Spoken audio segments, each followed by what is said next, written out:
दोस्तों हाल ही में मैंने प्राइम पे नॉकटर्न नामक एक मूवी देखी है जो 2020 में रिलीज हुई थी और इसे जू कोर्के ने डायरेक्ट किया है। IMDb पे नॉकटर्न को मिले हैं 5.7 स्टार्स आउट ऑफ 10। रॉटन टोमेटोज पे इट्स 62% फ्रेश और इस फिल्म की मेटाक्रिटिक स्कोर है 58 आउट ऑफ 100। तो आज के इस वीडियो में हम और आप मिलकर नॉकटर्न फिल्म की कहानी को ब्रीफली जानते हुए इसके एंडिंग और उससे रिलेटेड थियरीज को भी डिस्कस करेंगे। So now with that said, let's roll the intro.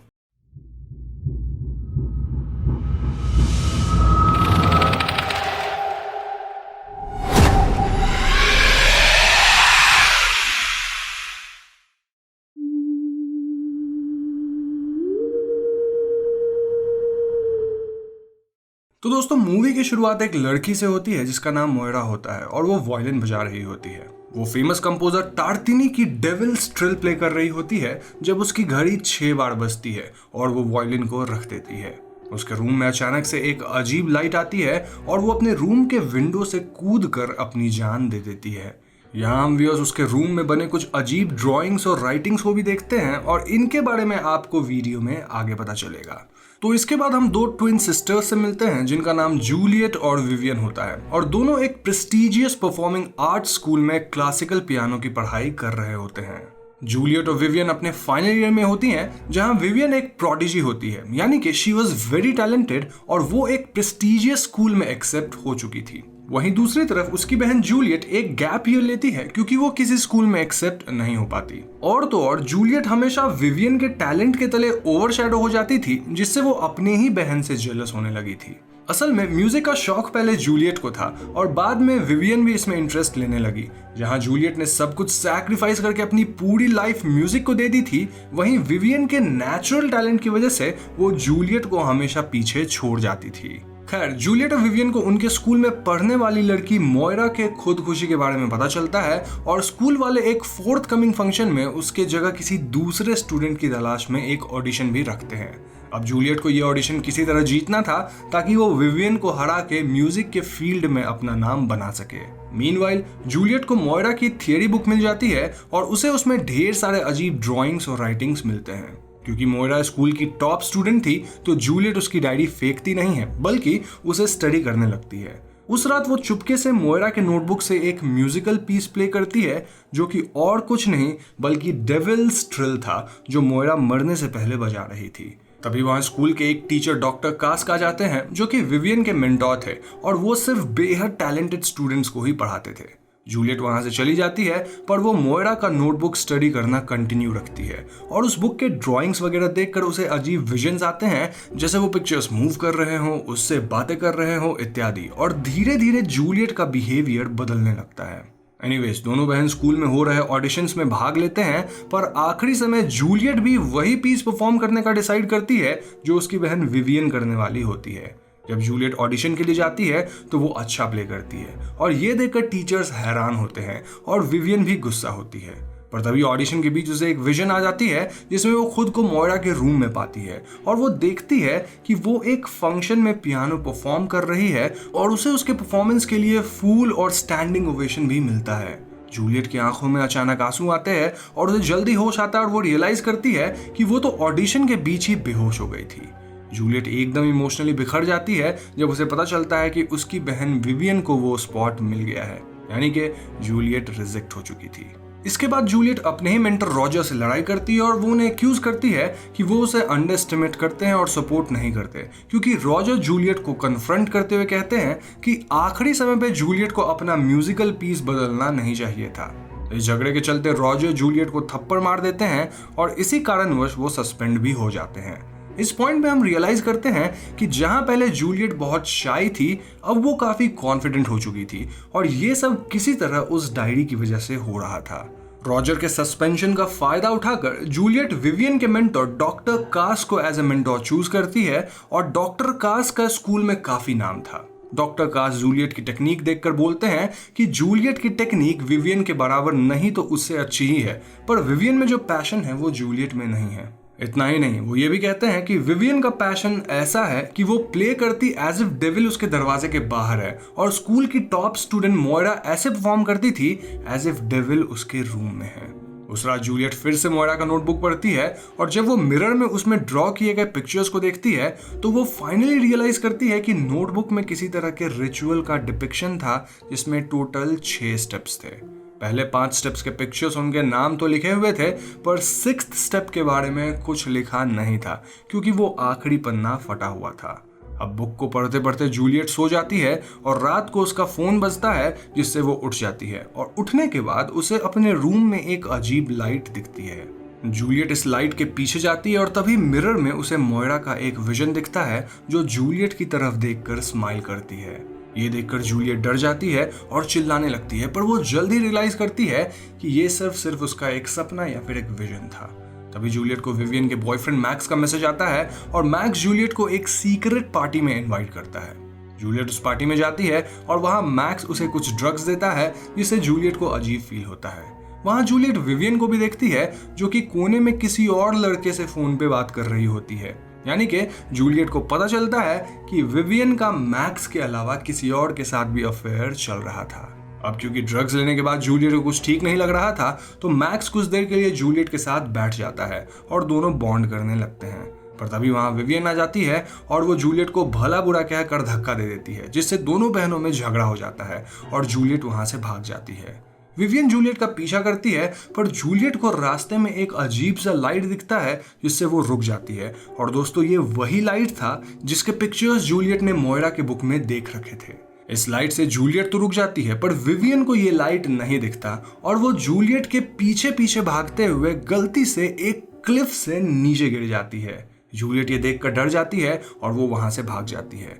जब जूलियट को सुबह अपने रूम में होश आता है तो वो देखती है कि उसका रूम बिखरा पड़ा है और वहां मिट्टी भी थी। जूलियट मोइरा का नोटबुक देखती है और उसमें एक पिक्चर देखकर वो रियलाइज करती है कि विवियन भी पिछली रात बिल्कुल उसी पोस्चर में क्लिफ से गिरी थी। जूलियट को पता चलता है कि उसके साथ जो कुछ हो रहा था वो उस नोटबुक में ऑलरेडी ड्रॉ किया गया था, लाइक विवियन का नीचे गिरना, रॉजर का सस्पेंड होना इत्यादि।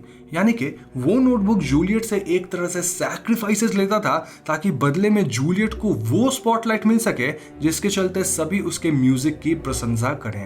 पर अंदर ही अंदर जूलियट को इस बात का डर भी था कि कहीं इन सैक्रिफाइसेस के चलते वो मोइरा की तरह खुद को ही खत्म ना कर दे। लेकिन जल्दी जूलियट को पता चलता है कि विवियन का हाथ 2 अलग जगहों पर टूट गया है और इस इंजरी की वजह से विवियन का करियर परमानेंटली खत्म हो सकता है। इतना ही नहीं, इस इंसिडेंट के बाद फंक्शन में विवियन का रोल जूलियट को मिल जाता है जिससे विवियन और भी गुस्सा हो जाती है। अब जूलियट को जो हमेशा चाहिए था वो अपॉर्चुनिटी से मिल जाती है और वो इससे काफी खुश होती है। दोनों बहनों में वैसे ही कुछ खास नहीं बनती थी और जूलियट जाकर मैक्स को बता देती है कि विवियन उसे चीट कर रही थी जिससे विवियन और मैक्स का ब्रेकअप हो जाता है।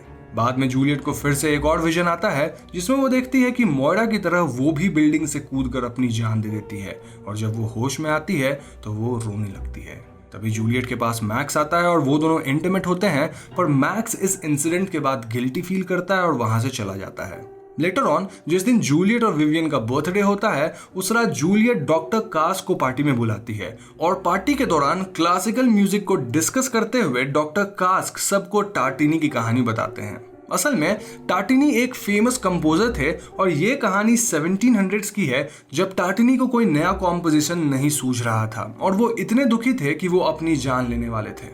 पर एक रात उन्हें अपने बेड पर डेविल मिलता है जो बताता है कि वो टार्टिनी को एक ऐसी कॉम्पोजिशन के बारे में बताएगा जो कि एकदम डिवाइन है, पर बदले में टार्टिनी को उसका सोल डेविल को देना होगा।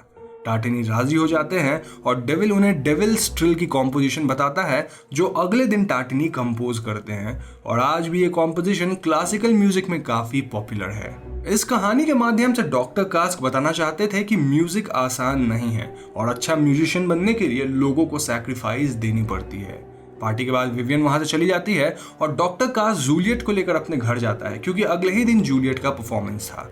पर वहां जूलियट डॉक्टर कास्क को किस करती है और डॉक्टर कास्क ये हरकत पसंद नहीं करते। तब जूलियट रिवील करती है कि उसे पता है कि डॉक्टर कास्क का विवियन के साथ अफेयर चल रहा था और इसीलिए विवियन को हमेशा स्पेशल ट्रीटमेंट मिलता था।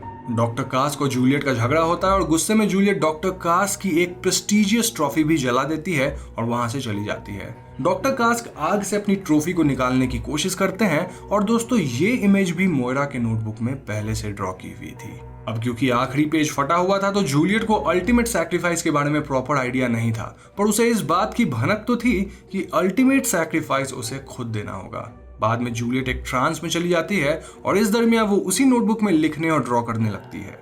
जब उसे होश आता है तो वो देखती है कि उस ड्राइंग में एक सैक्रिफाइस का डिमांड था जो उसे देना होगा ताकि उसे वो अल्टीमेट स्पॉटलाइट हासिल हो सके। और दोस्तों, टार्टिनी की स्टोरी में भी यही हुआ था, यानी जूलियट को म्यूजिक के फील्ड में अपना नाम कमाने के लिए अपना सोल सैक्रिफाइस करना होगा। ये जानकर जूलियट डर जाती है और नोटबुक को जला देती है।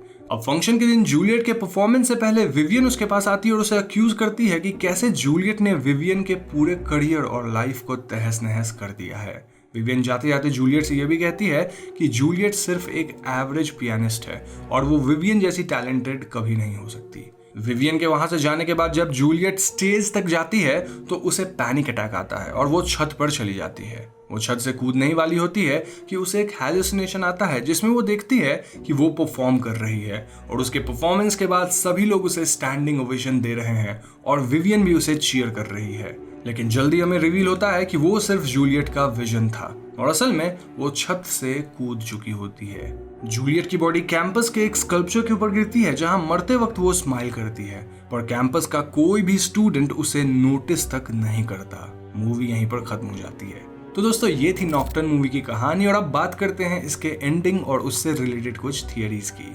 तो अब तक तो आप समझ ही चुके होंगे कि मूवी के बिगिनिंग में मोयरा ने म्यूजिकल ग्रेटनेस हासिल करने के लिए किसी तरह डेविल से एक सौदा किया था और वो सैक्रिफाइस के 6 स्टेप्स पूरे करके अपने सोल का सौदा करके म्यूजिक में महारत हासिल तो कर लेती है, पर ये स्पॉटलाइट उसे चंद दिनों में खोनी पड़ती है जब वो आखिरी स्टेप को पूरा करने के लिए अपनी जान दे देती है। उन अजीब सिंबल्स एंड राइटिंग से मोयरा किसी तरह डेविल से कम्युनिकेट करती थी जिन्हें हमने मूवी के बिगिनिंग में देखा था। जब जूलियट ने मोयरा का विजन मिरर में देखा तो मोयरा स्माइल कर रही थी, यानी कि उसकी स्पिरिट मरने के बाद भी परपेचुअली इसी खुशी में रहती है कि उसने म्यूजिक के फील्ड में महारत हासिल कर ली है। लेकिन रियलिटी तो कुछ और ही था, क्योंकि हम जानते हैं कि मोयरा के डेथ के बाद स्कूल ने तुरंत ही उसे रिप्लेस कर दिया, यानी इतने सारे सैक्रिफाइसेस के बाद भी उसका नाम किसी को याद नहीं रहा। और तो और उसके मौत के बाद स्कूल के स्टूडेंट्स मोयरा का मजाक भी उड़ाते थे। अब जब जूलियट को मोयरा का बुक मिलता है और वो डेविल स्ट्रिल को प्ले करती है तो वो भी डेविल को इन्वोक कर लेती है और धीरे धीरे वो भी सैक्रिफाइस के सारे स्टेप्स कंप्लीट करने लगती है, जिसके बदले डेविल उसे कॉन्फिडेंस देता तो है और उसका म्यूजिकल टैलेंट भी अचानक से उभर कर आता है। पर अंत में मोयरा की तरह जूलियट को भी खुद को सैक्रिफाइस करना होता है और मूवी के एंड में यही होता है। पर जूलियट लास्ट में जो विजन देखती है जिसमें सब उसकी प्रशंसा कर रहे थे, तो वो मरते वक्त भी इसी बात से खुश होती है कि उसने म्यूजिक में महारत हासिल कर ली और इसीलिए वो मरते वक्त भी स्माइल कर रही थी। पर हमने देखा कि रियलिटी कुछ और ही है, क्योंकि कैंपस में कोई उसके डेड बॉडी को नोटिस तक नहीं करता और सब अपने अपने रास्ते चलते हैं, यानी सभी उसे भूल जाते हैं जैसा मोयरा के साथ हुआ था।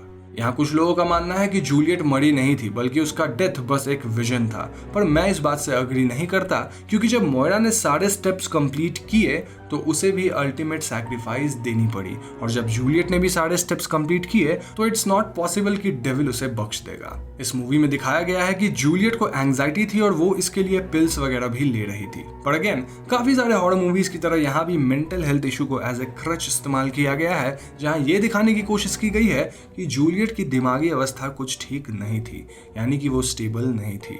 मूवी में जूलियट के पिल्स के इतने शॉट्स हैं जो बार बार उसके मेंटल हेल्थ पर फोकस करता है, पर मूवी की कहानी इसके बिना भी फर्दर हो सकती थी। अब आप पूछ सकते हैं कि इस मूवी का नाम नॉकटर्न क्यों है, तो असल में नॉकटर्न एक जेंटल क्लासिकल म्यूजिक कॉम्पोजिशन है जिसे यूजुअली पियानो में प्ले किया जाता है और ये कॉम्पोजिशन रात के सुंदरता के बारे में है। तो दोस्तों, ये थी नॉकटर्न मूवी की कहानी और उससे रिलेटेड कुछ theories. Now it's time to feature some early squad genuine comments.